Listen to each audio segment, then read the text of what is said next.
Think of the many ways we pay for things today. We become members at a gym, we watch ads during our favorite shows, we pay fees for electricity, and we try apps for free before buying. All good businesses have to be financially sustainable. You've got to be able to make money to continue to share your offer with the world. The way your business makes money is a great place to focus on serving people, generate new ideas, and prototype to learn. With your value proposition and offer taking shape, let's now think about the money your business makes, how people will pay for your offer, known as your revenue model, and what they're willing to pay, your price. Traditionally, people base price on costs. In this lesson, we'll explore how insights about your customers can help you design new revenue models and pricing options. Let's start with revenue model. For example, to get access to a car, you can buy it outright. That's one type of revenue model. If you rent a car instead, that's another. And if you choose a car sharing service instead of driving altogether, that's yet another model.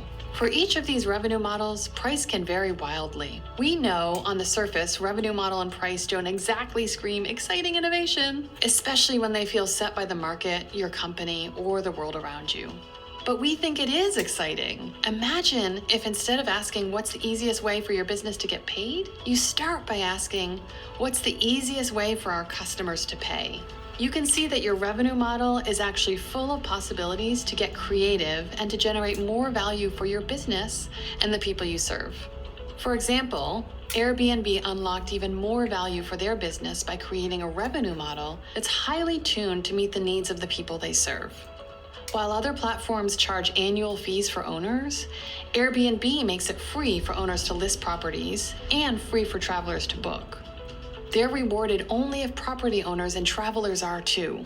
This new revenue model meets the human needs of everyone. It helps to spark more listings, more travelers, and more activity on the site, making a valuable service even more valuable. There are lots of revenue models out in the world. The most common one is charging people a one-time price or fee. You buy a cup of coffee, you pay for it. It's simple, fast, and finite. Other revenue models are more involved. They have distinct customer and business benefits, as well as their own design challenges.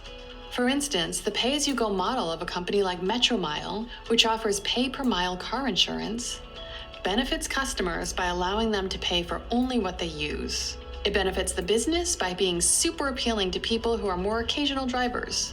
And one challenge they have is figuring out how to design a system that manages and tracks people's miles. There are so many ways to shift and iterate these different revenue models to better fit the way your customers want to pay. Some ways feel tried and true, and others are enabled by new technology, but all of them are invitations to get creative.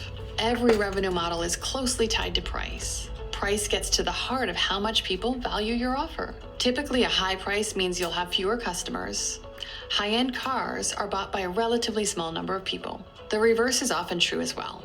Most mobile apps sell for a little money with hopes of reaching lots of people. But there's room to play with price. The latest mobile devices are priced quite high and still reach millions of people who have to have them.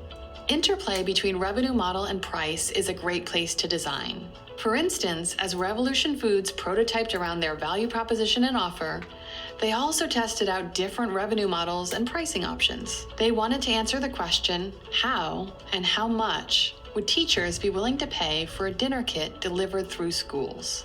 As part of our prototyping process, we also really wanted to understand and explore the right pricing and revenue structure for the program. Our work around pricing led us to a couple of interesting learnings. One was that people were actually willing to pay 25 to 50% more than a takeout meal, which is what they were kind of comparing the price to because of the convenience. This was a meal that they could just pick up at school and take home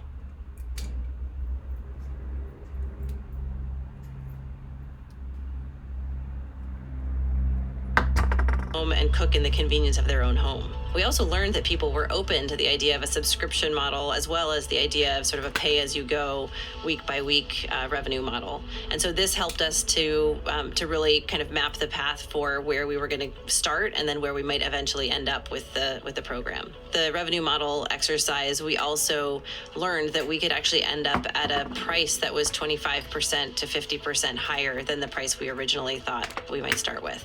The revenue model prototyping work we did here really helped us to design something that was going to work for the families that we were designing for. Figuring out how and how much your business charges is key to unlocking value and designing a business that stays viable. And it's also an opportunity to better serve your customer.